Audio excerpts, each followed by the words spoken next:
সিয়ামকে আল্লাহ সুবহানাহু ওয়া তাআলা ফরজ করেছেন। তিনি বলেন ইয়া আইয়ুহাল্লাযীনা আমানু, হিন্দুকে বলছে, তিনি বলছেন হে ঈমানদাররা, যে মূর্তি পূজা করে সেই ঈমানদার, যে কোরআনকে অস্বীকার করে সেই ঈমানদার, যে শুধু কোরআনকে মানে হাদিসকে মানে না সেই ঈমানদার, যে মুহাম্মদ সাল্লাল্লাহু আলাইহি সাল্লামকে শেষ নবী মানে না সেই ঈমানদার। তাহলে আমরা একমাত্র ইবাদতের যোগ্য কাকে মনে করি? আর শেষ নবীর নাম কি? সাল্লাল্লাহু আলাইহি ওয়াসাল্লাম। তাহলে আমাদেরকে বলতেছে আমরা ঈমান আনছি আল্লাহর প্রতি। দেখ ঠিক আছে, তাহলে আমাদেরকে ডাইকে বলতেছে, অন্য কাউকে বলতেছে না। কেমন? আমরা যারা ঈমান আনছি ঠিক আমাদেরকে বলতেছেন ইয়া আইয়ুহাল্লাযীনা আমানু, হে তোমরা যারা ঈমান এনেছো, কুতিবা আলাইকুমুস সিয়াম, তোমাদের উপর সিয়ামকে ফরজ করা হলো। জি, ফজর জোহর আসর মাগরিব ঈশা যেমন ফরজ, ফজর জোহর আসর মাগরিব ঈশা যেমন ফরজ,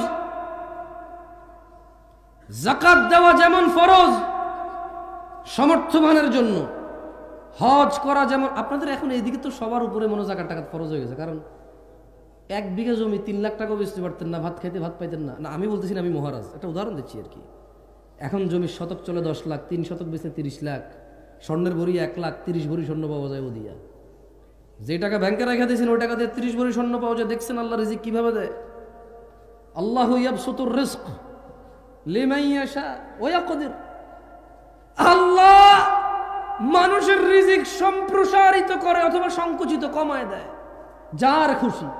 দেখছেন এই মানুষগুলো 1 বিঘা জমি বিক্রি করে চোখ অপারেশন করতে পারতো না, সেই মানুষগুলো এখন 1 বিঘা জমি বিক্রি করে বনানীতে 10 তলা বিল্ডিং করছে।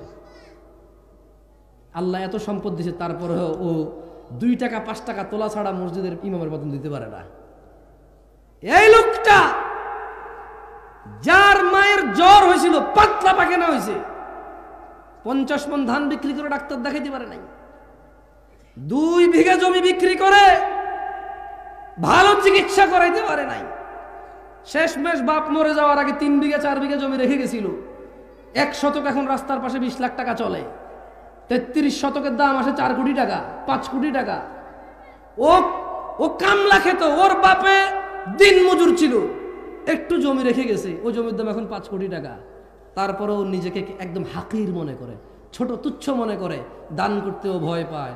ও রিজিক নিয়ে ভয় আছে এখনো, কি খাবে, কি করব, আমার পোলায় কি করবে, হ্যাঁ আমি কি করব, কিচ্ছু নাই রে আমার। মসজিদে দিয়ে দিলে কি হবে, মাদ্রাসা দিয়ে দিলে কি হবে, হুজুররা হুজুর ভাড়া করে নিয়ে আসে, হুজুররা হুজুর হায়ার করে নিয়ে আসে, তারপরে বলে মারহাবা মারহাবা।